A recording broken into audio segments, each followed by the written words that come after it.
The die is set, but Alberta ain't ready to kneel just yet. They chose their king, their power was met, but we don't answer to Ottawa yet. No crown gave us what we've earned, just dirt and fire and lessons learned. Now the ground it shakes, the steel it groans, and Alberta walks alone. We ride sovereign steel through fire, through frost. We ain't the last, we're the line they lost. Alberta stands, never on its knees. A nation born in the forge of the free.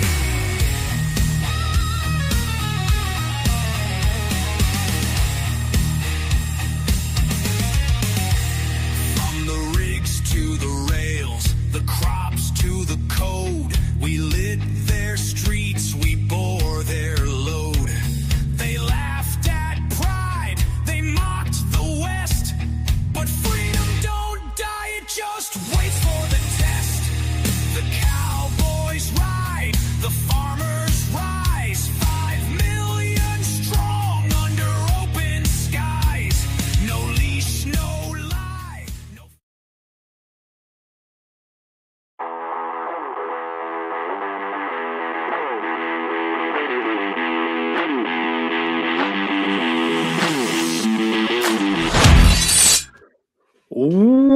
Welcome. It's Bruce Shoal and it's 7-Eleven Daily Summaries. Thank you so much for being here. What an amazing time to be alive. I am so grateful that you're here and experiencing. Well, you know what? If you're here, make sure to share this out. Get more eyeballs on this information. We have got 2 fantastic guests coming up. But what an extraordinary time to be alive. I am so excited about this opportunity. We are facing some extraordinary roadblocks and really an amazing time in the world. And I feel so blessed to be here and to have you with me. So let's get started. Let me just apologize for focusing on Alberta independence just a teeny weeny bit. I have put the podcast on the back burner, obviously, to focus on Alberta independence because it is so critically important for generations to come that we do the work now and we get over the finish line. So I appreciate you patiently waiting and coming back to me when we're back on the air. But yes, that's what I have been focused on, and we will continue to do that right up until October 19th. We are moving forward with a referendum. Anyway, let's get into tonight. And before I start, I always like to say thank you to local businesses. I love to support local businesses, and one of them has stuck with me from the beginning has been nuggetstacker.com. They have been there with me right from the beginning. And so I appreciate all that they do. But for your family, I do suggest, and I'm not your investment advisor, I suggest getting gold and silver to protect your family's wealth. Up in the top top left-hand corner, you'll see a QR code that'll get you a discount on getting gold and silver. Get it today, nuggetstacker.com. Go to my website, unscrewthenews.com. Go to the logo, and you'll get a bit of a discount there as well. All right, let's get started on unscrewing some news, should we?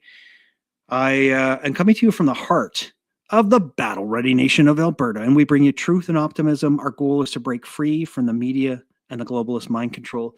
It is April 7th, 2026. This is episode number 275, and I've got Maddy and MayCee Holmes, 2 wonderful 20-something ladies coming from this beautiful family. I met them at the Big Four, and I inadvertently had interviewed their mom and their dad outside in the lineup, freezing my fingers off, talking to some of the people that were coming into the event. And then I found out that they do this podcast, and they are so involved in our freedom and educating other young people. I had to have them on. So I'm excited to welcome Maddy and MayCee. And first of all, before I even bring them on, I have to apologize. I've misspelled Maddy's name. So you'll have to excuse me. I will make changes at the end. And once we go to production and once I put it out there, I'll make sure to spell it right. But thank you so much for joining me, both of you. Welcome to Unscrew the News.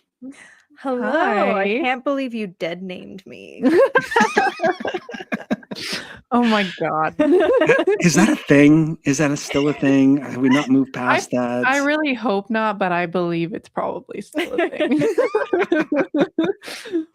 Oh gosh. Well, I want to welcome you. I know that we had run into you at a couple of events. Obviously, in the freedom community, it is smaller than we'd like, but it is a very tight-knit group of people. So I've seen you both at a couple of events, and you're very active with a table of Alberta products, which I think is amazing. I think that it is wonderful that you're doing that.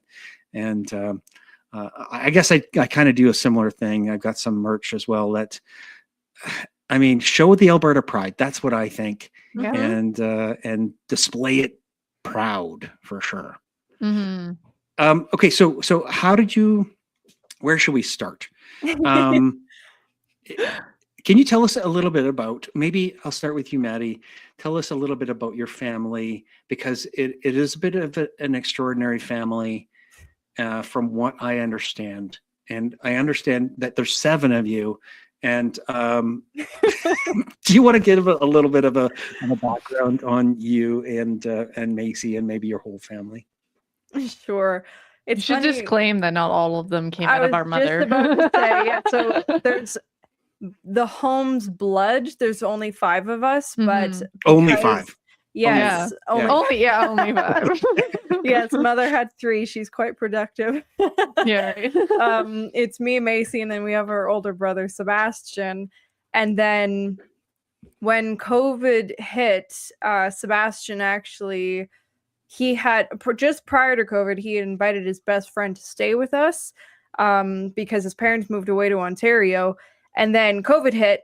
So there won't be any moving out because people can't afford anything nowadays. No kidding.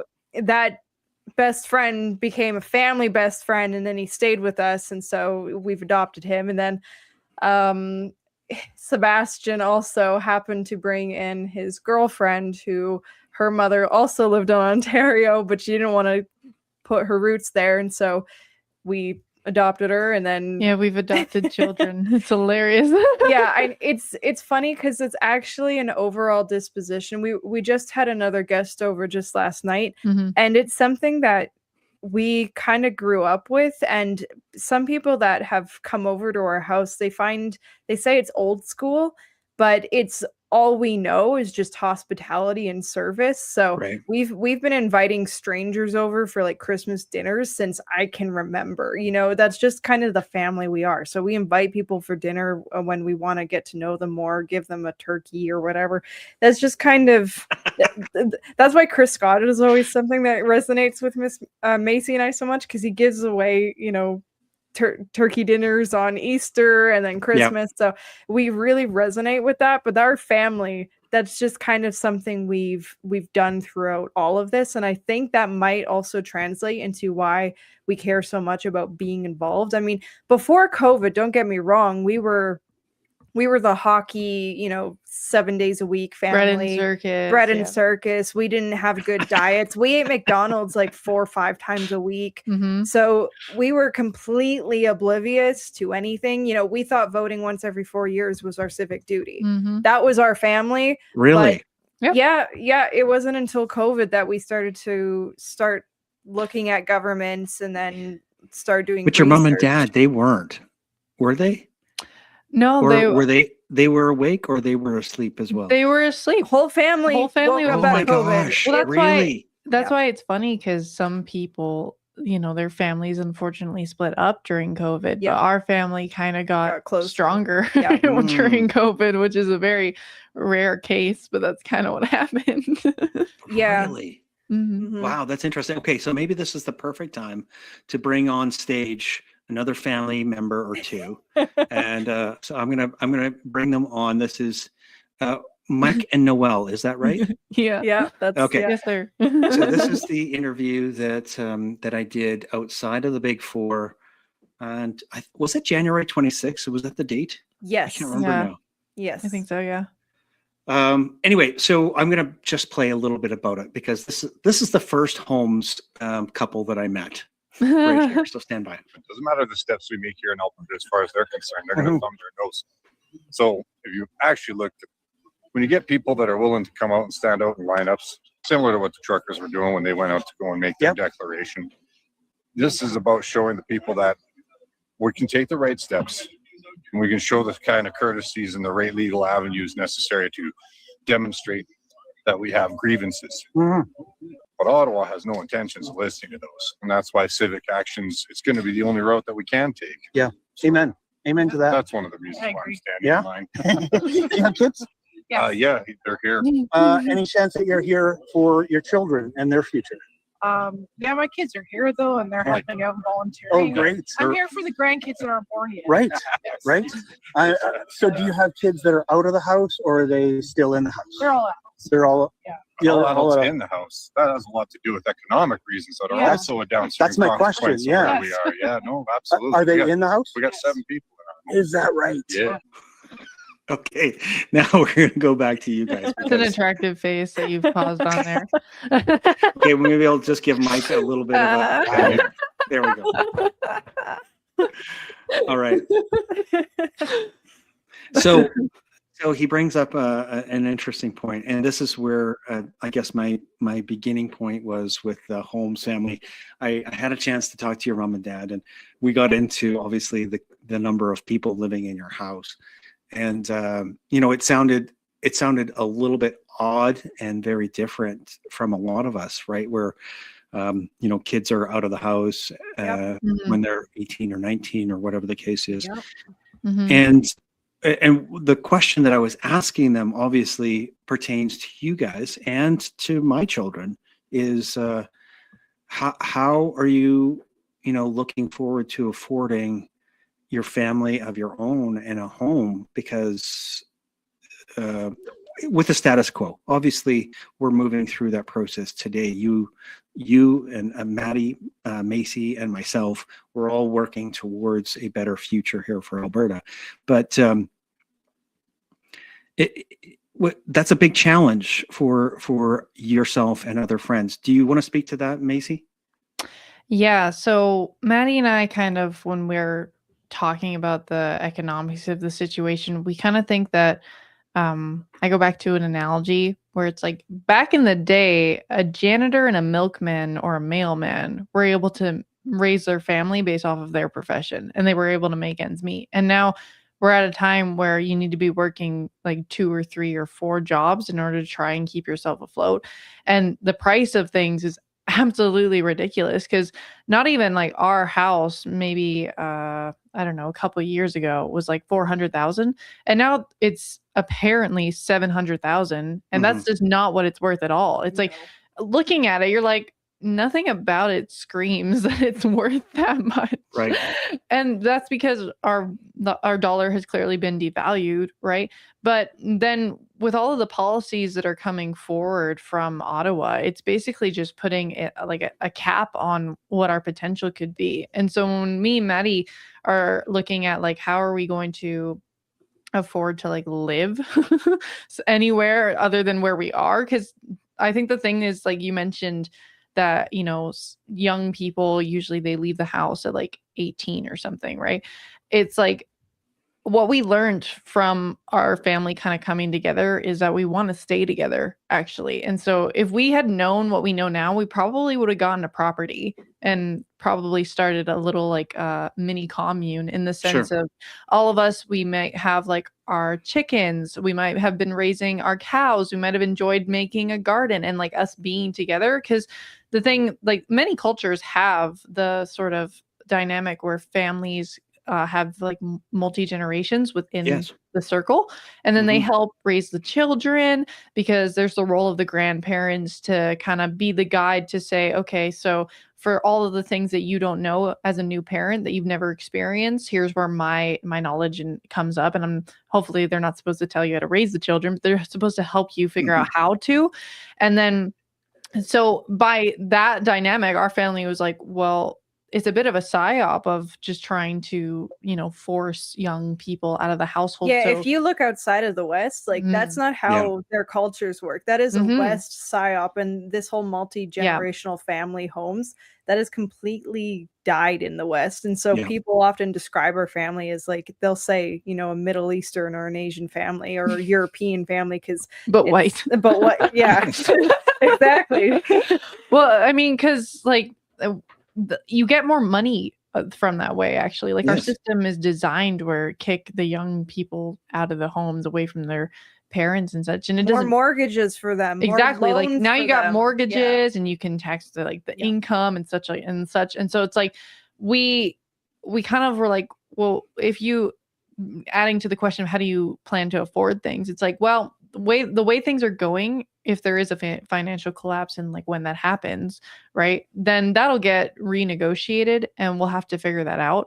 But for the time being, we still are like, the best we have is as a family is if we stick together. And I think that is something that's valuable. And it's been one of the kind of craziest lessons to learn as an adult living in a household of adults. It's very weird, but it's very educational though, because now you're with all sorts of different personalities.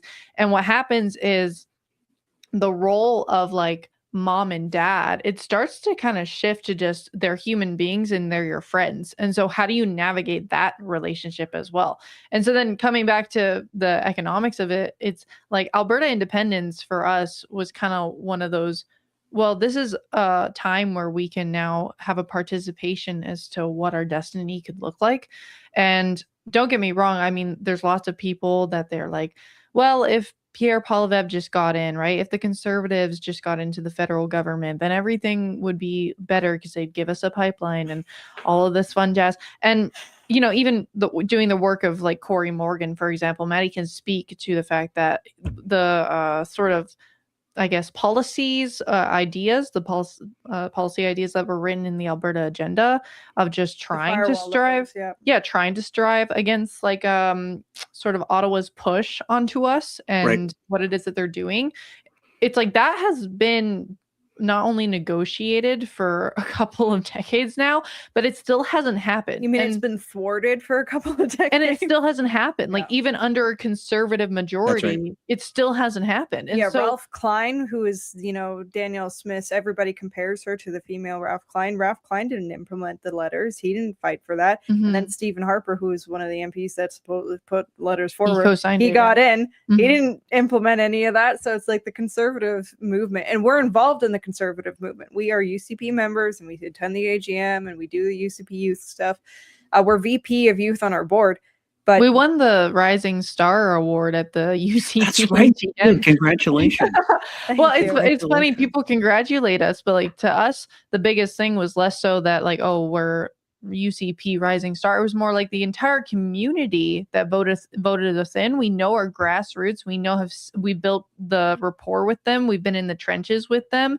And so that was the part that meant more to me than the trophies. Exactly. I was like, I know how many people decided to vouch for us. And I don't know, like even this might be like a guy way of thinking, but even like our brother, when he talks about the workforce as well and how you want men to be able to vouch for you because they're putting their name beside yours. And that means something. And so I was like, I felt very honored to be up, like kind of, I guess, lifted up by the community in that sense. And it's very funny because the reason it was one of the most nominations they had for an award, and it wasn't the normal people that nominated. That was the funny thing. So the UCP, when they gave their little description to explain why me and MayCee got the award, yes, we have volunteered for our BARD and our MLA and our UCP and all that jazz, but that's not really why we got nominated, because when you look at the people that nominated us, they're the people involved in the independence movement. They're the people that we've gone to dinner with. And so it was really funny at just they're the people that we were involved in the injection of truth, the courage to truth event. Yep. So it's just, that's why it was cool, because it's not your typical just UCP, as in you help with your MLA on your CA board, although we do. It's like they recognize something that more in me and Maddy, which is we go a little bit further than just one acronym. Yeah, and that's a lesson we've also been having to learn, because being involved in politics as youth, many politicians say, okay, it is your job to recruit more youth, and it is your job to wake up the youth. And me and MayCee, being in the family of 7 that we are, and doing the research and regular podcasting that we do, it was very difficult for us to relate to UCP youth and youth generally, because of just the way the youth are raised in the West nowadays. But even UCP youth, because we don't want to be career politicians, but we've met youth in the UCP, their goal is to be a politician or an MLA or a campaign manager, and we just do not resonate with that. So we thought, how on earth are we going to accomplish this? And the way that we've started growing at it is actually indirectly, because we've started with the independence movement, and we started looking at economics and trying to come at it that way. And because of the rapport that we've built there, and those people, graciously voting us up, it got us the award. And now, because we have a UCP award, we appeared on so many other UCP members' radar that we didn't before, because now we have clout, essentially. Yeah, it's basically something that they see as valuable. That to me and Maddy, it's like partially because of, like I said, the people, but it's not necessarily because of the name that it's put in front of it. So it's been a really interesting learning curve, just learning the system, because people like to criticize politics, but you really, until you get involved, there's a lot to learn, and it's complicated. You get on a board, you learn so many things. This is the question that I have then, because it was a good thing that you guys brought that up. So I have only started attending the AGMs in the last 3 years. So I've been to 3 now. Is it pretty much the same for you? I think we've been to 4. We might be 1 year ahead. Yeah, we might be 1 year ahead. But I mean, this is our time, and I think that I know who ignited the fire in me, and that was David Parker and Take Back Alberta. Cool. And Same. I continue to take my hat off to him, because he really did ignite the fire in Albertans. And you're one of the products. I am as well. Is that I realized that we can't expect better by sitting and watching, the Oscars or some other award show or a football game or a hockey game, for that matter, right? Precisely.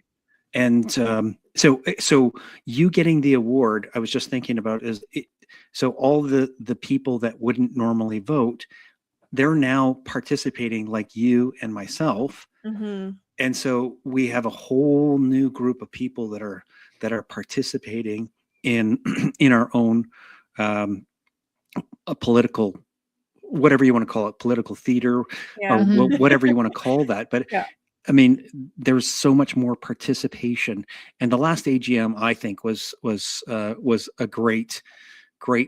It's a great place to be and have a chance to talk to a lot of people. Did you have a favorite time or a favorite moment or maybe a favorite year from some of these events that you want to just share, either of you? I mean, for me, I enjoy the debates. So me and Maddy, for I think, what was it? Which year was it? 2024, I think. Yeah. Me and her and our live-in, Kyle, and then our friend, we all debated at the AGM, actually, for a youth debate. Oh, yeah. And that was cool to me, because I'm like, I think that is something that is a bit of a lost art. And I think that the thing that resonates with me is when you can get different people together and they can show that they're willing to have a discussion, even if they don't agree on the same things. And like, but you can be respectful about it, right? And I think that that's something that resonates a lot, and not a lot of people, especially in our generation, are very savvy at actually just being respectful to each other. They are good at it. Sorry, the question is, are they good at it, or are they afraid of it? Because I know a lot of people in your age group would just walk away, or stomp and then run away from having an opposing view. Yeah, you're right. During one of the topics, because we were debating policies that were getting passed at that AGM, and that one happened to be where one of the opt out, I believe, or opt in for the transgender parental consent. For that act gender that's currently studies getting passed for teachers and such, and that was at that AGM. And so we were debating it. There were people our age that left because they didn't like some of the stuff that our team was saying. But it's a good point, because it is courage. And that's one thing me and MayCee have also found, is we have been asking, as we meet more youth, we've asked for some of them to do, and we're not big on Instagram, which is where most of our generation is. But even our tiny audience that we've been growing, even that is enough to scare people our age away from giving testimonials or talking about Alberta independence or anything like that. Even if it's against, they don't want their face on anything related to it because of, my career, or the ostracization from my peers, universities and stuff like that. So it takes courage to be able to debate for or against. And so we're definitely running into that and trying to work our way, through it, to work with the people that are, maybe we'll do an anonymous one, but it takes work, because, courage is kind of lacking nowadays.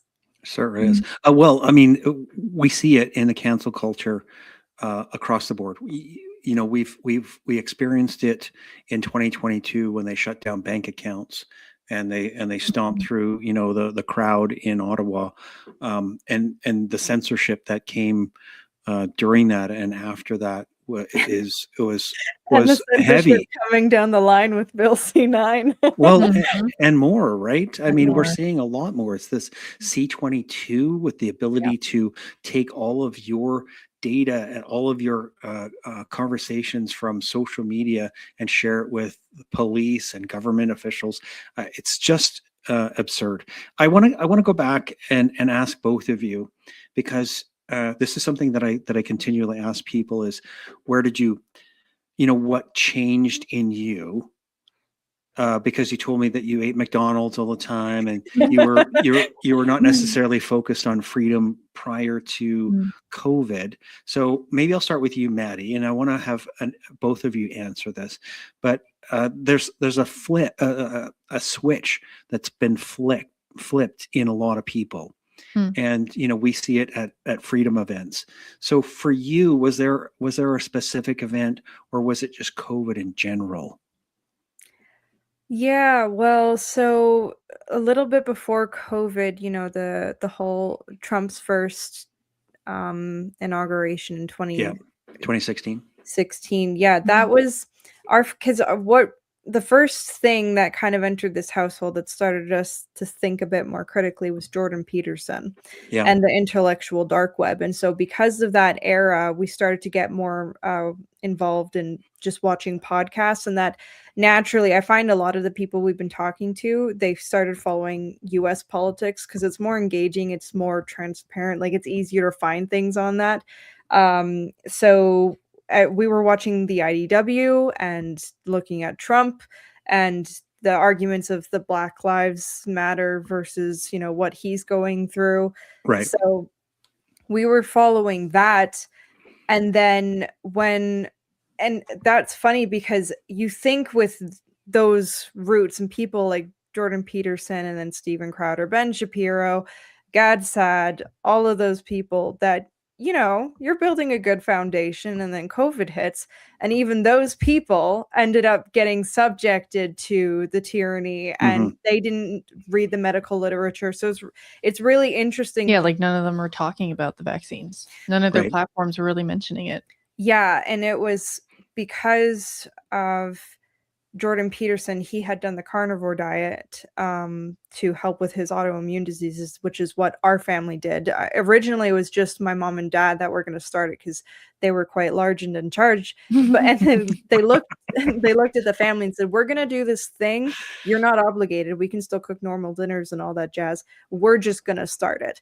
But the way our family was wired was like, well, if you're going to try something new, we're going to try it with you. Why wouldn't we? Especially because Dad was sending us all the podcasts with Peterson, with the IDW. So we were starting to learn and follow in our dad's footsteps doing this. And then when COVID hit, Michaela Peterson had Dr. Mercola on. And so the book, The Truth About COVID-19, my mom had seen that. And because we were still not awake to the real big game that was going on, we were watching the news and the COVID thing was going around, and Mom went, "I think, Mike, you need to read this book, and I think you need to do it like now." And so Dad crushed it within 24 hours. And after that, it was funny because like the day after my dad had read the book, our brother at the time had been working in security for hospitals. Oh, is that right? That previous evening, he had been in the line to get the vaccine because he didn't want to be harassed anymore by all of the nurses and doctors in the hospitals. So, but because the line was too long, he went home. Really? Yes, it was such a guy thing. It's like, it's too long. I'm gonna And then so that night when he came home after not getting the experimental bioweapon, Dad had gone, "I'm not going to tell you what to do, but I read this book and I think you need to make informed decisions. So read it and then decide what you're going to do." And so Sebastian was Amen like, to that. Right. And so Sebastian read it, and then that kind of went from there. But because me and MayCee, I mean, I graduated online because of COVID. I mean, I was already doing online schooling for high school. Both me and MayCee. Yeah, we were going to do it before COVID started. Oh, is that right? Yeah, so we were online schooling for high school because we didn't really want the drama of what comes with just the normal school systems. Yeah. And so we didn't have the same occupational pressure about getting the vaccine because we were doing the house cleaning with our parents because that's what we do for a living. We clean toilets and listen to podcasts. And then report back. And then report back. And volunteer and then meet cool people and interview them. Right? Precisely, like in a nutshell. But because me and MayCee didn't have that pressure, we were just listening to the podcast, garnering the knowledge. So when it came to even the vaccines, and this is the funniest thing to me, is because like my brother had that experience where he was almost going to get it because of, just the inconvenience and the pressure. My mom and dad were a bit more uncertain and that's one thing, talking about courage too. And you alluded to this earlier. Our family is definitely not an echo chamber, and we witnessed this. And the negotiation MayCee alluded to about all these adults within one household, because before the vaccines ever even came out, all of the mandates, me, my mom, my sister, my dad, we got into so many arguments because as me and MayCee and dad are listening to podcasts and learning, okay, first of all, masks don't work. And then, the CO2 levels that increase over 2 minutes because, we could go over all the science that we learned. But me and MayCee went, okay, then it doesn't make sense to be wearing masks. We are learning the knowledge, going out of our way to do this hard work.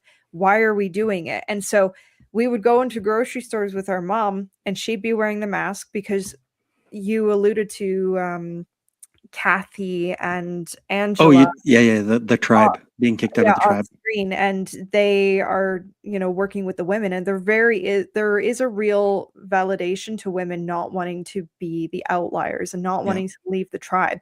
And my mom really felt that, and so she wanted to stay wearing the mask. She didn't want the pressure because she had people in lines telling her follow the arrows. And then when me and MayCee were like, because of our knowledge, we have to stand on our convictions. We're not going to wear the masks. It gave our mom such anxiety because people were suddenly walking away from me and MayCee, and then people wouldn't want to help my mom because me and her were standing beside her not wearing a mask. We had people saying, you know, insulting us as if sure.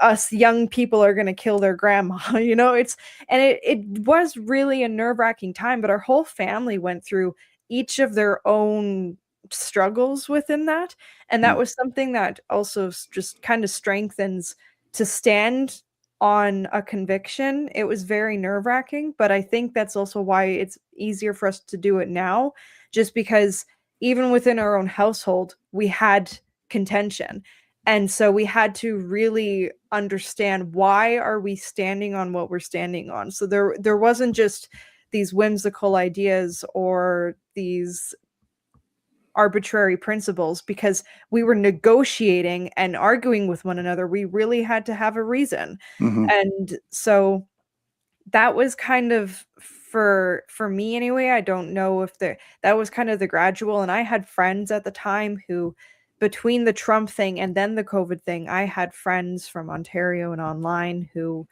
they were kind of following a bit of the propaganda, and they would also go out of their way to ask me like my opinion on things because they knew I did a bit more thinking that they couldn't get their head wrapped around. They didn't have the pattern recognition. And so I felt the service and the duty to gain the knowledge, not just for myself and for my family, but I also had friends that I thought, oh, they're asking my opinion. Like I have to be educated. And so that was another reason that I was very, motivated to learn all of this and keep my brain and my eyes open, was because I wanted to help people through the chaos that I found myself, you know, having an easier time with, and other people weren't. It's like, well, okay, our job is to help one another. It's, again, alluding back to the family, we've always kind of just adopted people into our family and provided the service. From the beginning of starting this podcast, I knew I wasn't doing it just for me, and I didn't know what it would turn into now, you know, podcasts and then volunteering and all this jazz. But I knew service was where my heart would end up being. I just didn't know how that looked yet. So that's for me personally. It's a good question though, because I don't know where MayCee kind of like, did you have this epiphany moment or? I'd say that when we were going down the sort of intellectual dark web with Peterson and such, there was some light bulb moments, but leading up to that, our childhood was always look introspectively.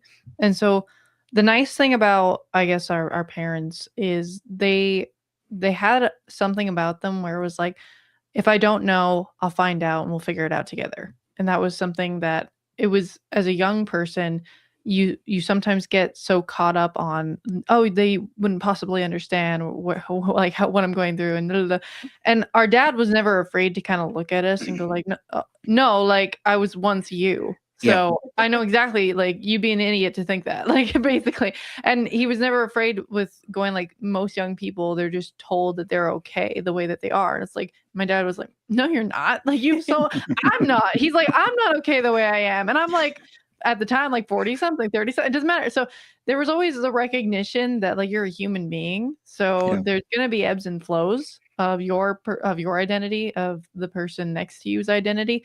And he just always kind of related his experience. And so the nice thing for us is we got to hear our mom and dad's story growing up. Yeah. And then they would repeat it constantly because it was just them trying to share, not necessarily like back in my day to like basically, I guess like boast something to try and put something over you. Cause it's hard because in a young brain, when they're doing that, there is that impression that, oh, they're just, giving me their experience, but they don't understand that I'm trying to build mine right now. And if it looks different, I don't know if they're okay with that. And then that's where a divide can kind of start to happen, is because if there's too much domineering on both sides, then you're going to be like hitting a wall. You're conflicting for sure. You're conflicting. Yeah. And so when like our dad was kind of the type where it was like, if we fail, we'll fail together.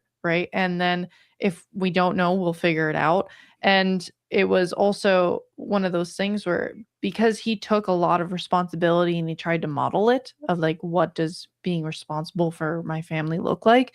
It was something that was just admirable to me and Maddy to kind of go like, oh, like we have to take responsibility for the people in our lives, and we have to take responsibility for ourselves. Because I remember when I was in school, there were those like tiny moments of peer pressure where you're bullying this girl for no reason and you don't even know why. Like I got in a circle and I was like, we were treating this girl like rudely for no good reason other than maybe she's weird, right? And I came home to my dad and I was like, something feels wrong about this. Like this doesn't seem right. And then he's just like, well, do you know her story? And I was like, no, what do you mean? He's like, well, do you know what she's going through? Like, have you asked her? Like, maybe she's acting odd for a reason, maybe, or maybe like it looks odd to you, right? But maybe you have to ask yourself the question, why is it odd to you, right? Like, why is that something that's weird in your brain, right? Because maybe, and like, that's the blessing and curse of being young. Because if you're so impressionable and you start to even have those thoughts in your brain of maybe I'm the one that has the problem, right? Maybe I'm the one that's doing something wrong. Then it can lead us to the transgender postmodern movement a little bit, because now you're going like, oh, maybe men can be women, and maybe women can be men. And so that is where it can get tricky to figure out, well, hold on, like, whoa, like there's a fine line between trying to figure out what Maddy was talking about, like standing on your principle, and then also like being open to new ideas. And so I think that like inevitably one of the things that kind of helped us get through it was like our family dynamic, and then the ability to have conversations always, because open conversations, exactly, on anything, because there was lots of times, even when we first got introduced to Jordan Peterson, where I looked at Dad and I said, I don't know if I like him. Like, I don't know if I trust his judgment. And I went down and I told him, though, like I made sure that like there was enough trust in my parents to at least tell them how I felt. And then my dad would just be like, well, I know that you come to me for a lot of information, and I'm just doing my due diligence to get new information. So he's like, so that's why I'm listening to Peterson, is because I need to update my system. And so don't be afraid to update yours and listen alongside me. Because heck, even me listening to him, if you're fearful that like I'm going to get something planted in my brain and then you don't like it, it's like, well, you should listen yourself then and go verify like what it is, and we'll talk about it. Like we'll just keep having conversations.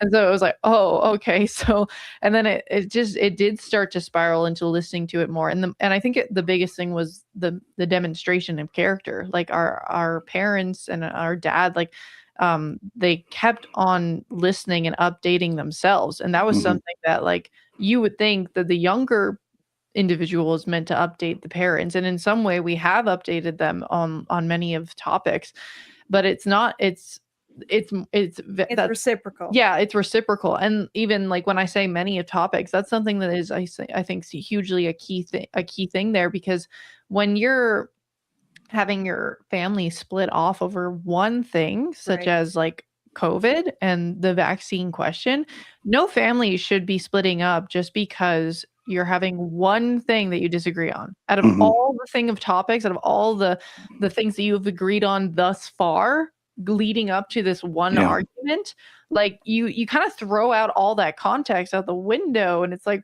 you're not paying attention then to the golden bridge, to the fact that like most of the time people have like 90% in common. And it's that one argument that you had, and it's because we're processing the negative information first. We stick to it, and then we get really like dogmatic and stuck on it, and then it eliminates the want to have a conversation. And I think that both parties, that's the whole like coming back to that respect thing. It's like a little bit of some verbal Juno where it's just like, hold on, we can learn how to talk to each other. Because I think one of the things that I realized in this last year is that when it comes to having a conversation with another person and there's disagreement and things aren't going right, and you're looking at them like they're insane, and they're looking at you like you're insane. And I think the thing is, the personal responsibility is, if I look insane to someone, it's probably because I'm just not doing a good job communicating. And I could say, like, lots of people could look at me and be like, oh no, you're doing great. And like, but again, that comes back to no, I'm not just fine the way I am. If I figure out how to solidify my articulation, if I figure out how to build rapport and I'm not so stuck on beating them over the head with a hammer, if I play the long game, which man, so many people just don't want to play the long game. But if I play that long game, eventually they might even come to me and ask me, hey, what do you think about this? Just because I've shown them, I haven't been disrespectful. I've been kind. I offer my services in many different ways, topics, many different facets of existence that, okay, one thing comes up and then like we might have a disagreement, but they actually might want to be like, what do you think? And then we go from there. And I just think that's unfortunately just not something that occurs anymore. And I feel like that was really long-winded, and I don't know if I actually answered the question. But well, I think you did. But what it did is it created another question that I have for both of you, and it's around what we're talking about now, in regard to COVID and people disagreeing, but not being able to have a conversation around difficult topics. Don't you think that it feels like to me, and I'd like to hear your opinion, and I guess we're not necessarily finished, but this probably is the last sort of big topic that we can get to. Doesn't it feel like that was weaponized against us? I mean, it was really forced onto people so that they had this massive divide. And Maddy, you mentioned it, if you're not following the rules, you're going to kill grandma. I mean, that was part of the propaganda, right? If you're not following the rules and you're not doing what's right for the social connectivity of our community, then you're a villain, right? You're the scapegoat essentially, because but when you look at it, when you pull back and you look at that, you can see that was done on purpose. It wasn't by accident that they created a villain out of family members, out of neighbors, and out of friends. That here's a second part to that question. Did you guys lose friends and family during that time? Oh yeah. Yeah, no, dude. I was thinking about it as MayCee was talking about it, because she's describing these negotiations and being respectful. And even though, I mean, we have a lot of research under our belts, still not enough, however, we have a lot of opinions, but clearly we don't cast the judgment and we demonstrate ourselves well enough, because we have some strange friends now. We got communist friends that they self-identify as communists, and we got trans friends. It is a very strange group of people that we have met now. But yeah, we lost family members because, one, getting involved politically. I mean, even now I still have some friends that I was friends with before, but we don't relate on anything anymore, because history is not enough. Just having that context. It's like, yes, I knew you, but I'm not the same person that I was when I knew you. I've changed. And that's one thing that we've been talking about a lot in our family lately, is just how people have to change over these things. Like I was talking to my dad. He said, I had to change, when I met your mother. I had to change when I realized she was pregnant. I had to change when I got on the rigs. I had to change when I came off the rigs, because that's another man dynamic. He's like, and I had to change when I realized that the government was trying to kill me. And he's like, and I have to change again now to figure out what's the next step, with or without independence, and what can I do for my family. All the identity is a negotiation. It is not something you find. It is something you have to manifest and build, and that goes over your whole lifetime. And that's something that even now, looking at, that's why friendships end, essentially. There's a reason I'm still friends with those people from the past, because even though we don't relate on a lot, I'm not criticizing them for it, and I'm not going, oh, look, I've changed and you haven't. I'm not holding anything against them, and I'm just asking them, understand I'm not the same person, and so I have different priorities. And they've accepted that. But the people that look at other human beings as these static labels and these categories, just this picture on a wall as if you're inanimate, when you do that to people and you put them in stasis, you don't allow them to update. You can't negotiate anymore. The negotiation ends when you look at people as if they are static beings. And that's why friendships and families end, because the person that you thought they were, well, it's like, of course they change, because people are supposed to evolve. We're supposed to pursue our better potential and continue this pursuit of perfect, even though we'll never reach it, but we can never get closer till the day we die. And so the only reason those friendships and stuff, and we lost family members, picked up new family members, is because those people looked at us as we were static creatures. And then, when we changed, as our nature is, they thought, oh, betrayal.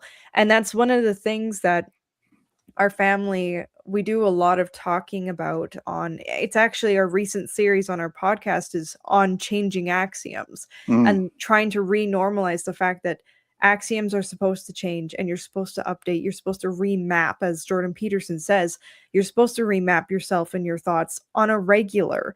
And our family is, because we have to negotiate with one another all the time, I think it's become habitual, but it's really not habit for a lot of people. And we emphasize the brain work in our family a lot, like knowing each hemisphere, because when you realize one hemisphere its job is change, and the other hemisphere, the left hemisphere, its job is stasis. Right. So you have two completely opposing and contrary actions, personalities in your brain at all times.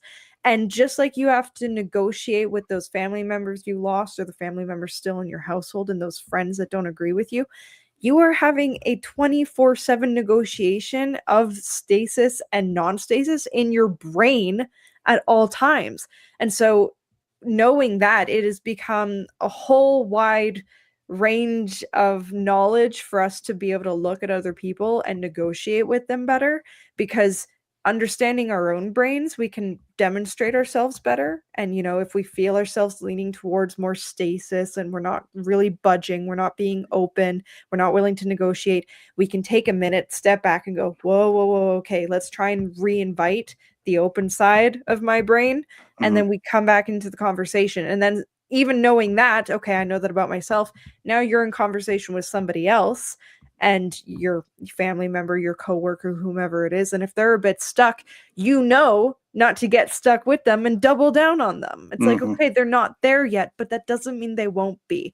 You don't get to pick when they ping to their right hemisphere, but they will, because everybody has one. Everybody has a right hemisphere. And yes, it is being manufactured. And I mean, between scrolling on the media for the dopamine hit, even the food we eat, because one thing that me and my mom are really into health, and she likes to tell people all the time about oxytocin. She's like, oxytocin, it's the bonding chemical.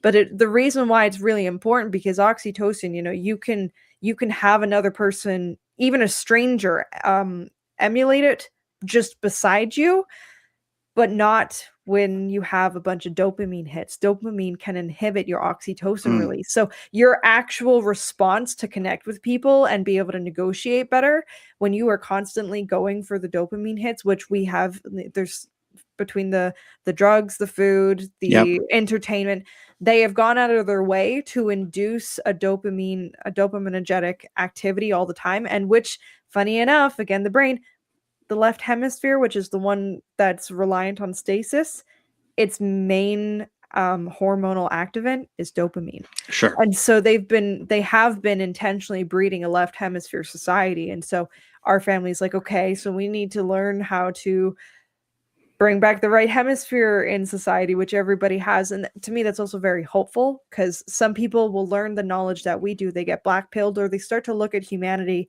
as a plague, which is hilarious, because, you look at the WEF and they say, we're talking cows and all that jazz. And yet still, an educated person that is a conservative and involved in getting the knowledge, they can also still look at humanity as, this walking plague.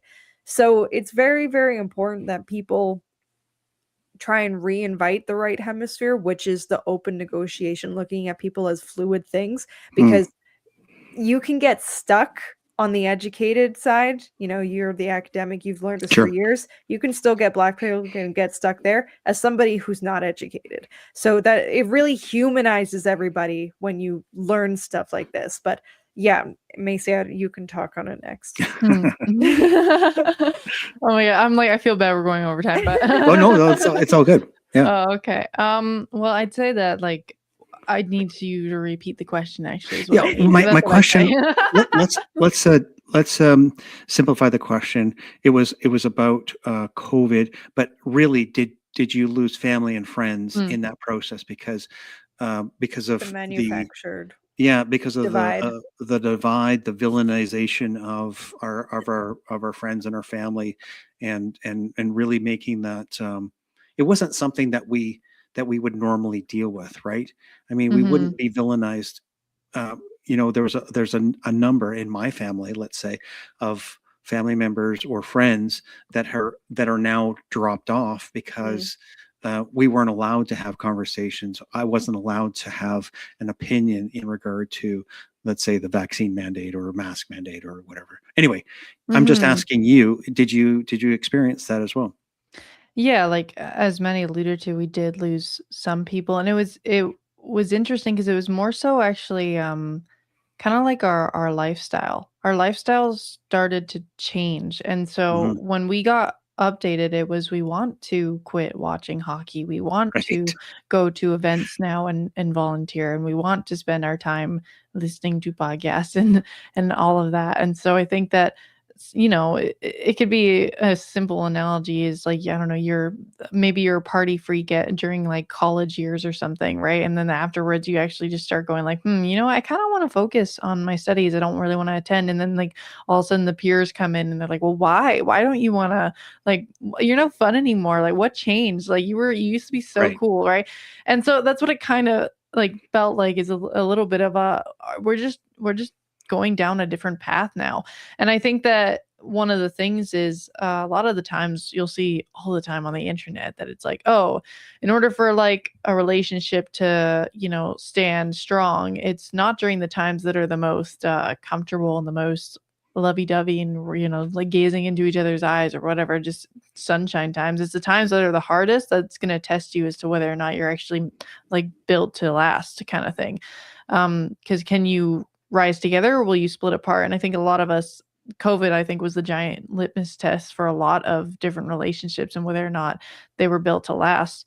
And I think that, as Maddy was alluding to, even with the brain work that we've been looking into, it's just not a lot of people are kind of looking at it where they can give each other that grace for when there's something different going on in other people's lives. And that's why whenever we're, I guess, separated from family, friends, and let's say it's been years and then they come back into our lives, they're nervous because they're like, oh, I don't know if they're gonna you're scary because you're right-wing extremists. Well, they're nervous because they think we're gonna ostracize them or I don't know, judge them or whatever.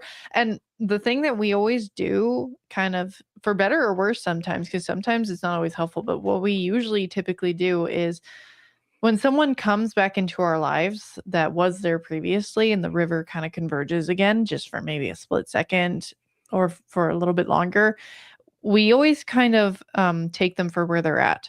So we always we don't forget the context of, who they are, what they value, their demonstration in the past that we might have not agreed with.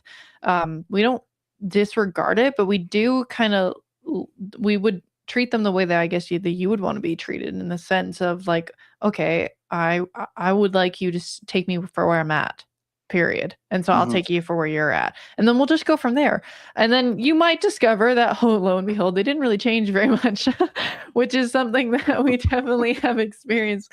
But you allow them to tell you that and show you that rather than you going and just making that presumption yourself, assuming. Yeah. Sure. And so they have to be the ones to show that and demonstrate that. But at the same time, you still treat them with kindness, and you still try to figure out, how do I still try and be the best version of myself in this situation? Even if, yeah, like how do I make sure I'm not rude, I'm not, you know, scolding them or whatever. And there's some times where it's awkward and you're like, man, like I just don't, to me, I'm like, man, I would like to learn how to make it less awkward. So that way they're not they're not feeling uncomfortable. I'm not feeling uncomfortable. And it's not that uncomfortability is a bad thing, because if anything, that would be one of the lessons, is sometimes in the moments of you're trying to negotiate something with someone else and you just are not maybe aligning, sometimes the same sort of care and consideration of thought that you would really hope that they put in, you really need to put in yourself. You need to like take the time to like sit and go like, hold on, like I need time. And there's been times where even in my own household, I have like I guess sort of disagreements, and I literally took like months to figure out how I was going to approach the conversation. Months. That's definitely some overthinking.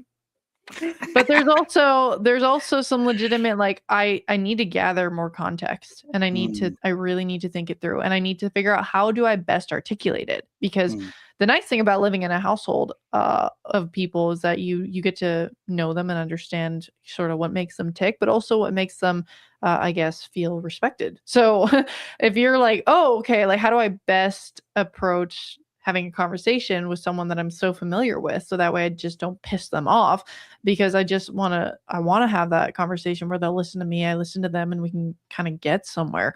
And so that's something that has had to been learned while you're in the midst of, I guess, sort of, again, rivers that converge in different paths, and then when they meet again, and then how do you negotiate that? And that I think a lot of the times when it comes to topics, conversations, it's just time. Like it takes a lot of time and consideration to figure out where you stand. And sometimes like that there's nothing wrong with saying, oh shoot, like I changed my mind. And like going like, ooh, I don't, like, you convince me. Like a lot of the times I actually do that in my own household, is they'll be like, I'll say something and it probably didn't come out with much thought, and then they just like instantly just smack me and go like, well, what about this? I'm like, oh yeah, I changed my mind. That's probably a good point. Like, and like, because we allow the nuance of it, and that's what keeps ideas fun too, is sometimes like, I know that it's serious, like, oh, you're gonna kill grandma, like that's serious. But like you look at that and you go like, okay, I don't want to kill grandma. Like you and I both agree grandma shouldn't die. We don't want grandma to die. No. And it's like, oh yeah, but like if you keep acting like that, you're gonna kill grandma. And then that's when you look at them and you kind of go like, okay, so the thing is no one's disagreeing that grandma wants to die. Let's put that on the shelf. What we're really looking at then is, what exactly do we think is going to kill her? And so that's a different conversation. That's me trying to say, okay, hold on, I think that me not wearing this mask is not going to kill grandma. Do you want to talk about that? Do you want to have that like conversation? And then they're like, if they're like, oh, well, it's like, but Dr. Fauci said. And then they'll say, you're not a doctor, are you? Yeah. You're not a doctor. Yeah. And then it's unfortunate, because then it's just like beating each other over the head with your facts, right? But at the same time, or your propaganda. Right? And then that's the hard part that you have to figure out how to navigate. And I still feel like that's been one of the challenges of our time, is how do we do that then? How do I have those conversations? Yeah, well, even with, because we've been talking about COVID, but you can really just transfer it over to Alberta independence too, because the same calumny that all of the anti-vaxxers were getting during COVID, and then the people that didn't want to wear the masks that still got the vaccine and all that jazz, you just transfer it over, because now Alberta separatists were traitors, and it's the same thing. People were getting fired for not following the mandates. People are getting fired for wanting Alberta independence or being affiliated, recording something associated with it, and people are starting to do the same, divide and conquer, and families are breaking apart over this. And it's a part of the series that we did with the changing axioms was to ask, okay, who is the enemy? Because it's understanding what you're talking about, this divide and conquer thing. Yes, because our brains are naturally divided, we are always divided people. So there is natural division that we have to daily get over and try and triumph. It's difficult, but there is, on top of that, all of the manufactured divide to conquer strategies that are being implemented. And especially with the Alberta independence movement, we've been thinking about that as a family nonstop, because so many independence movements over the years, even Yugoslavia, it's like they get created. So it's been very interesting being on the ground with people like yourself, and then all of the beautiful canvassers that are out there in the cold and in the wind on a regular basis. It's like we're watching real life grassroots movements, but that doesn't mean that the movement stays grassroots, because other people come in and subvert. And we had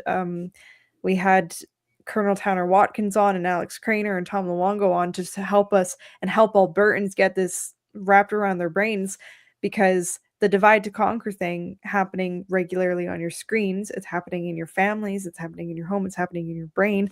And to understand the enemy, you really do have to understand yourself, because other people are going to try and put their intentions on you, and you have to know how to regard that and put your attention on their intentions appropriately and to identify it.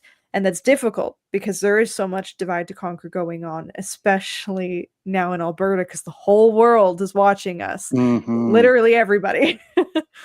All right.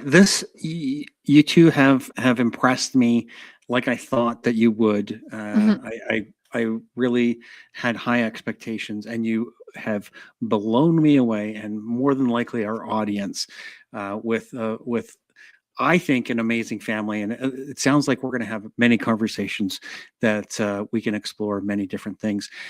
Before we go, I want to talk a bit about what you guys have been doing as far as your merch that you've been selling. So do you mind showing me? Because I know that you went and got one, but I would love to see. And this is, I think, one of I don't know all of the products that you have, but I think this is one of the best. This is it. Yeah, this is the product we have, because when we were selling merch at the Big Four rally, that was actually our lovely friend Kate's merch. And so that was us helping, volunteering and helping. But awesome. This one is specifically our invention and design. So. Yeah, because as we alluded to at the beginning, I mean, we used to be a McDonald's eating, hockey watching family.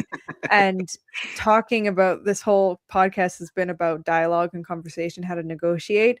We thought, okay, where is some place that dialogue doesn't really happen, but there's camaraderie. So there's camaraderie in this field, but people aren't talking. Everybody's just got their hockey glasses on. Yeah. And so we were like, we need to infiltrate the hockey. We need to infiltrate the hockey games and give a talking piece, something to unite behind, because people are uniting behind these hockey teams. But what if you unite behind something else, bring it to the hockey games, and then people start someone's like, oh, what's that? And then boom. Yeah, so that was it. This was just a really personal, like, family endeavor, because we went, this is something that hits home for us for where we started. Yeah, and it starts the conversation. Yeah, putting something in the periphery that wasn't there before, like us.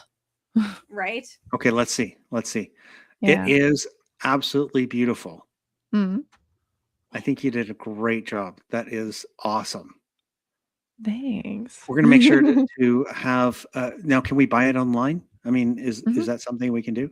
Yeah, perfect. So when I'm assuming you'll put our links in the description and all that jazz, but we have a buy me a coffee for At Home with Holmes, except we don't drink coffee, we drink matcha. And it's better for you. It's better for you. But if people don't want to, people can go on to that website, and then there's a little tab that says shop, and you just click that, and it's the only item on there. It's the jersey. We had a lovely man that decided to take photos and be a model that we didn't even ask to do it. He just did it out of his own conviction. He took it camping with his wife. He took it camping. Look at me. And then they took actual really good photos, and he was like, here you go. And we're like, okay, we'll use that as our advertising for the actual merch. Yeah, they were beautiful. Okay, I'm adding it here. I'm going to throw it in the ticker along the bottom. 1 second here. I'm going to throw your link. Oh, that's not a good link. That is a terrible link. What the heck happened there? Buy me a coffee. I'm just trying to find the buy me a coffee. You know what? We'll add it in the notes. Is buymeacoffee.com at Home with Holmes. And we'll make sure to add that in there. I couldn't put it up there right away, but I apologize. Shame. Get good. Well, hang 1 second. No, it's not going to work. It's not going to work. I don't want to fail. No, gosh, it was a joke. You're just busting your gears. I'm totally okay. So, but I wanted to say thank you so much for what you've been doing. I'm going to make sure to add this link for buymeacoffee.com at home with Holmes. And I've also added the links for your Substack and for your X profile. And it looks like you've got a link tree that I was looking for before, but I couldn't find. Now I found it. So I'll make sure to add that in the notes as well. But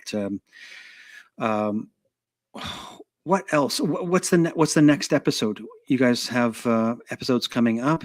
Who's your next guest that people can find you on your podcast? It's actually funny you say that. We're very excited because on this series that we're doing on whose battlefield are we on, changing axioms. Our last one was Tom Luongo, and next we have Tommy Kerrigan from the Tommy Kerrigan podcast. He's going to be coming on, big in the US, and then we have a UK podcaster, Crypto Rich, coming on, which we are super excited about. Awesome. Yes, so those are two we have lined up, and then we'll probably do Matthew Arrett and Cynthia Chung because both of them they're great people. Yeah. Oh yeah. Yes. So those are, we're trying to finish this series for Albertans to really get their head wrapped around and consider all these patterns that they got to do before we move on to another series. So yeah, because like anything, the series is also centered around like Alberta independence. Is we're doing this for Alberta. Like it's a great thing. But then also, what are the things we need to look out for? As in, like this could what sort of bad actors are. And what has history told us from these bad actors that might try and bite us in the ass kind of thing. And we should be aware of that because nothing's going to go as sunshine and rainbowy, especially if you're not paying attention to any of the bad infiltrators that might be coming through the back door. So that's kind of what it's also about. Yeah. And thank you sincerely, Bruce, for having us on and doing what because you are everywhere and you stand in the cold with all those canvassers. So thank you for having us on and, supporting us and the movement. Of course. And just a little plug for myself, but I am starting thealbertastore.com. It may change the name. We may change the domain a bit, but thealbertastore.com is where we're going to create a hub of Alberta businesses and services so that we can find all of our great freedom people and their events and their products all in one spot so we can all support each other. Because I think it's so important to support one another. And I one other thing I want to say about it is it's not political. I don't care if you are staying in Canada or you're for Alberta independence. Really, this should have been done years ago. We should be supporting Alberta businesses throughout. For years we should have been doing this, and I just realized it recently. So anyway, back to you guys, because you're definitely my most important guest today and at this moment. Thank you so much for being here and doing what you're doing, and God bless you and your family. Lovely family from what I can tell already. And I look forward to having further conversations with you and inviting you, and hopefully in this series that we're talking about doing with Kathy Flett and Angela Tabak. I hope that we can have you on. Yeah, that'd be good. Do a fun series with you guys. That would be wonderful. We're hoping to have, obviously, like the Eva Chipiaks and just average people, like really just getting together and having a good time and talking about where we're going to go as a province, I think. So anyway, thank you for taking the time to be here, and I bless you both. If you don't mind, just say goodbye to the audience, and then I will see us out. Okay, thank you. Thank you, everybody. This has been Unscrew the News. You're awesome. All right, you guys, if you've been watching, make sure to share this out. Get more eyeballs on this information. You know that we got to share this out and get more people to watch and see what's happening in the world. And these two beautiful people were here joining us tonight, and I appreciate both of you. All right, I always say, let's stay sane together. Keep your head on a swivel. This is Bruce, and I'm out of here. Thank you so much for watching Unscrew the News. I appreciate your participation in freedom in Canada. Share this information and help others to wake up. God bless.